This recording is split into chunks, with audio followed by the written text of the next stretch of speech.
안녕하세요. 코만단트 초이입니다. 지난 시간 역사의 길이 남을 잠수함들에 이어서 이번 시간에는 세계를 놀라게 한 잠수함 함장들은 누가 있는지 알아보도록 하겠습니다. 일본은 일찍이 19세기 후반부터 잠수함 도입에 관심을 보이기 시작했습니다. 1897년 워싱턴 주재 주미 일본 해군 무관 2대 대위는 존 홀랜드를 만났으며 1900년 4월 홀랜드급에 시승해 보기도 했습니다. 1904년 5월 일본은 개량된 홀랜드급 5척을 구매해서 1905년 10월 1일 도입하였고 일본 잠수함 부대 역사는 이때부터 시작되었습니다. 사쿠마 대위는 4번함 정장을 하였고 1908년 일본이 자체 건조한 최초의 잠수함인 6번함의 정장이 되었습니다.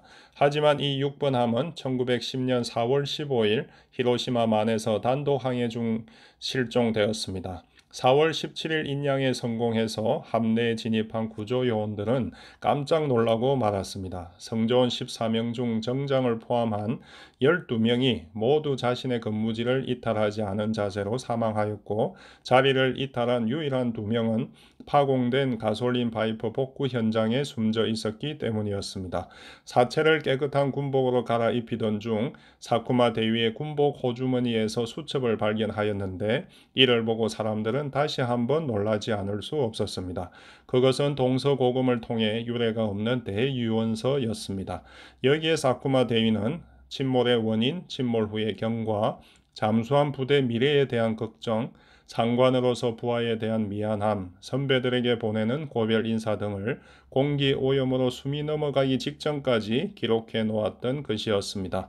당시 31세였던 사쿠마 대위의 초인적인 행위는 일본 잠수함 발전에 큰 기여를 했으며 사쿠마 대위는 일본 잠수함 역사 중 가장 위대한 영웅으로 남아 있습니다. 1882년 독일에서 출생한 오토 베리게는 20세가 되던 해 1902년 해군에 입대했습니다. 1차 대전이 발발하자 유보트는 영국 해상교통로 파괴를 위해 투입되었고 1914년 9월 22일 오토 베리겐이 지휘하는 U9함은 해군 역사상 전무후무하게 1시간 만에 영국 순양함 3척을 침몰시켰으며 이로 인해 영국군 1459명이 사망하였습니다. 이것은 300년 동안 전 세계 대양을 지배해온 대형 함대의 치욕적인 사건이었으며 당시 영국 해군 참모총장이었던 피셔 제독은 넬슨 제독이 그의 생애 동안 수행한 전투에서 희생시킨 병사보다 더 많은 병사를 잃어버렸다며 한탄했습니다. 이후 10월 15일 베리겐 대위는 순양함 호크를 격침시켜 최초로 잠수함 영웅이라는 칭호를 받았습니다. 하지만 오토 베리겐 대위는 이후 U-29함 지휘권을 인수하여 1915년 3월 18일 영국 근해에서 영국 전함 드레드노트함과 교전 중 침몰하여 전 성조원 31명과 함께 사망하였습니다. 1차 대전 패전으로 인해 독일 잠수함 부대는 강제 해산되었으나 1935년 10월 1일 데니처 대령을 지휘관으로 재창설되었으며 이 부대를 베디겐 전단으로 명명하여 그의 업적을 기렸습니다. 또한 그의 이름을 딴 거리명, 기념주화 등으로 그를 기리고 있습니다. 라이프치 태생의 프린 대위는 가난한 유년 시절을 보낸 후 16살 때부터 하급 선원 양성소를 마치고 소년업으로 근무하다 1933년 해군에 입대하였으며 잠수함 근무를 자원했습니다. 프린의 잠수함 학교 동기생 가운데는 2차 대전의 최고 잠수함 에이스인 오토 크레츠머와 이에 못지않은 명성을 남긴 요하임 셰프케가 있습니다. 이들 셋은 모두 친구이면서 선의의 라이벌이었습니다. 1938년 12월 프린 대위는 U-47함 함장이 되었으며 곧이어 2차 대전이 발발했습니다. 1939년 10월 14일 프린 대위의 U-47함은 대담무성하게 영국 주력 함대의 모항 스카파 플로우에 침투하여 전함 로열 오크홀을 격침시켜 전 세계를 놀라게 하였습니다.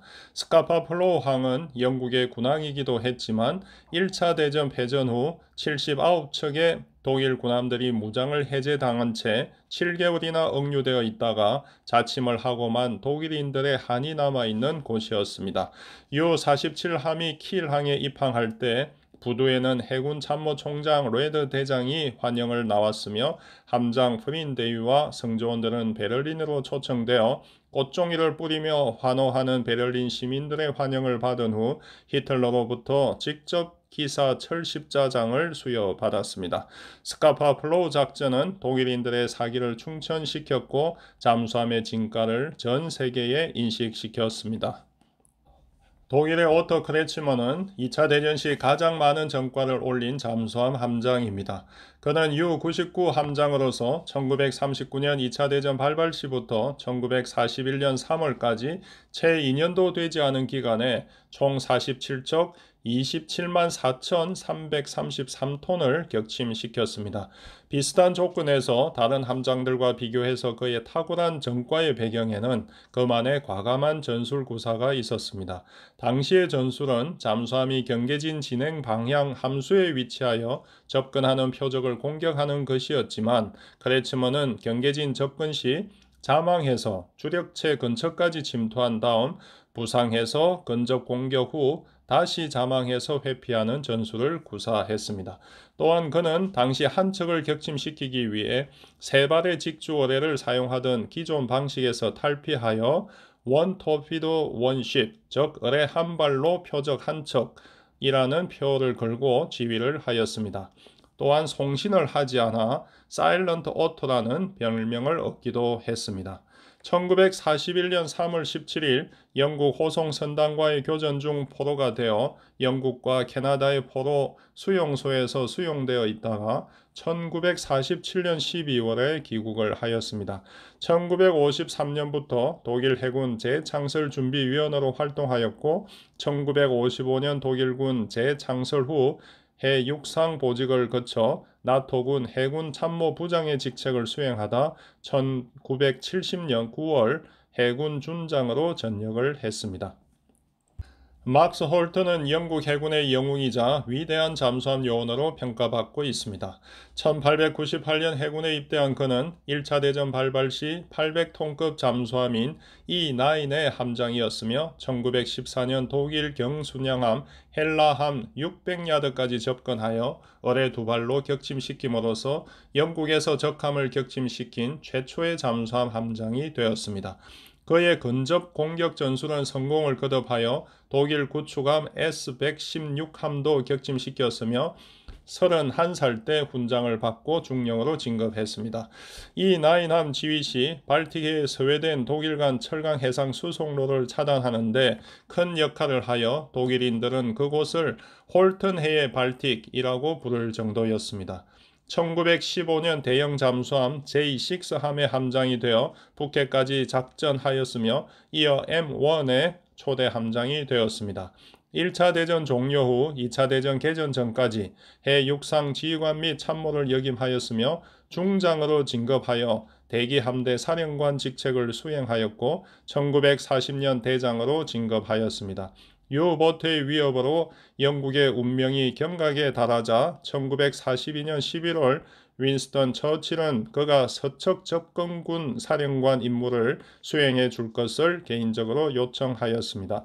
잠수함 운용 전문가인 홀턴은 유보트의 강약점을 간파하여 호송 선단에 소형 경계진함을 배치하고 소형 항모가 중심이 된 지원단대를 구성하였으며 장거리 공격 항공기를 활용한 헌터킬러 작전을 성공적으로 수행함으로써 영국을 유보트 위협에서 구출하였습니다. 막스 홀튼 제독은 양차 대전에서 그의 조국과 영국 해군을 위해 혁혁한 공을 세운 인물로 추앙받고 있습니다.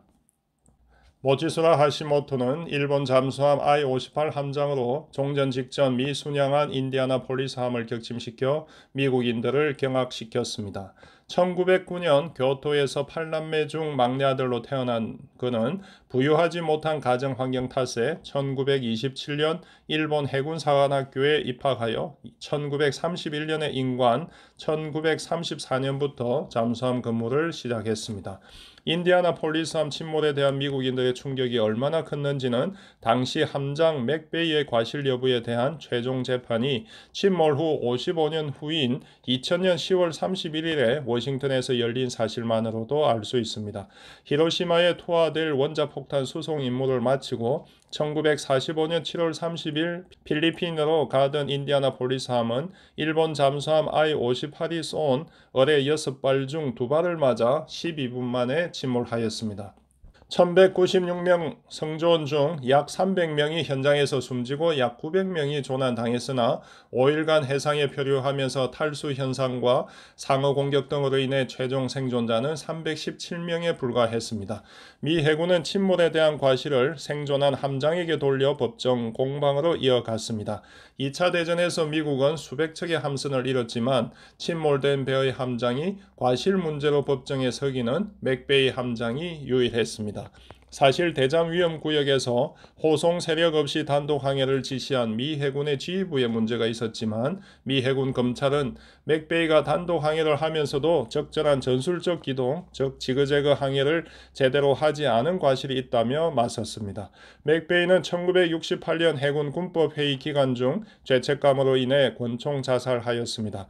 생존자들은 고인의 무죄를 주장하였고 하시모토는 미 법정에 나가 당시 인디아나폴리스가 지그재그 기동을 했다 할지라도 공격에는 문제가 없었다며 맥베이의 무혐의를 주장하기도 했습니다.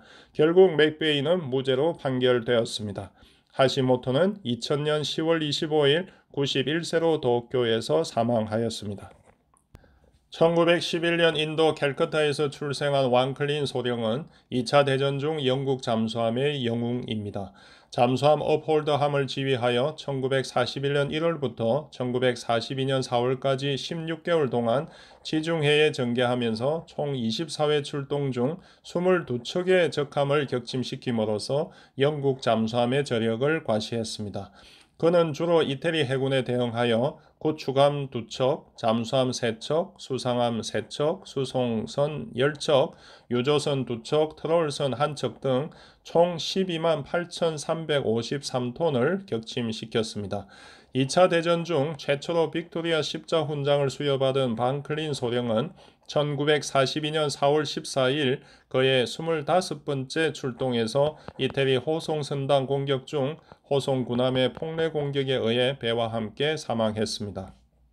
1911년 2월 2일 뉴햄프셔의 도버에서 태어난 오케이는 1934년 미 해군 사관학교를 졸업하고 1938년 잠수함 교육을 받은 후 1942년까지 잠수함 아고노트에서 근무하였으며 이후 와후함의 부장으로 근무하였습니다.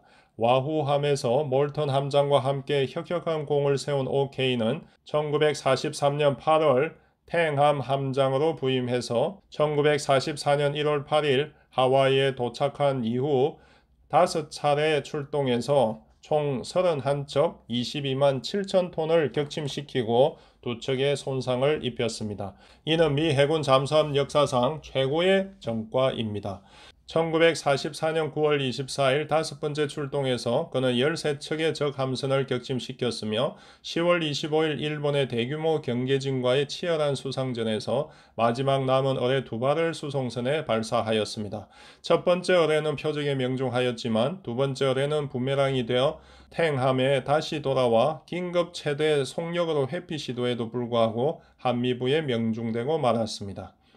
87명 생존 중 9명만 탈출에 성공하여 8시간 동안의 사투를 벌인 수영 끝에 일본 구축함에 의해 구출되어 포로가 되었습니다. 도쿄 근처의 비밀 감옥에 수감되어 기아와 고문, 노예 같은 노동 속에서도 생존하여 종전 후 타생존자 5명과 함께 귀환한 그는 트루만 대통령으로부터 명예의 훈장을 수여받았으며 21세기 가장 용감한 인물이라는 호칭을 받았습니다. 이후에도 미 해군 잠수함 학교와 제7 잠수함 전대를 지휘하는 등 해군에서 복무하다 소장으로 전역하였습니다. 그는 2차 대전 경험담을 실은 책 2권을 저술하였으며 1994년 83세로 사망했습니다. 미 해군은 알레이버급 27번째 구축함 한 명으로 그의 이름을 명명하여 기리고 있습니다. 우리나라에는 세계를 놀라게 한 잠수함 함장이 없을까요? 아직 실전에서 실력을 발휘해 볼 만한 기회가 없었지만 가상 전투에서 그 진가를 발휘한 훌륭한 함장은 있습니다. 그것은 2004년 림팩 훈련에서 능력을 발휘한 장보고함의 이진규 함장입니다. 림팩 훈련이란 미국이 주관하고 태평양을 둘러싸고 있는 여러 나라들이 참여하는 세계 최대 규모의 연합해군 훈련입니다. 미국은 항공모함과 공격 원자력 잠수함을 비롯한 최신의 순양함, 구축함, P3 대잠 초계기 등 해상 전력뿐만 아니라 해병대 등 지상 전력을 동원하며 각 나라들도 각자 자랑할 만한 해군 전력을 이끌고 훈련에 참가합니다. 연합국은 항공모함 중심의 호송선단을 구성해서 방어를 하고 장보고함은 공격 임무를 수행하였습니다. 물론 실제로 무장을 사용할 수 없으므로 공격 국면에서는 통신을 이용하지만 모든 기동은 실제로 하였습니다. 장보고함은 들키지 않고 30여 차례 어뢰 공격에 성공하고 호송을 받는 가장 중심 세력인 97,000톤급 미국 최신의 핵 추진 항공모함 존 스테니함까지 공격함으로써 한국 잠수함의 위력을 과시했습니다. 공격 잠수함 함장은 사냥꾼과도 같습니다. 호송 군함을 피해 가장 가치 있는 항공모함을 깨는 상상을 하곤 하는데 비록 가상훈련이지만 이를 실현한 것이 2004년 장보고함의 이진규 함장이었던 것입니다. 이때 장보고함은 끝까지 들키지 않고 살아남으로써 퍼펙트 서머린이라는 칭호를 받았습니다. 오늘 이 시간에는 세계를 놀라게 한 잠수함 함장 9명을 택해서 소개해드렸습니다. 다음 시간에는 미래의 잠수함은 어떤 형태일지에 대해서 꿈을 꾸는 잠수함이라는 제목으로 소개를 하도록 하겠습니다.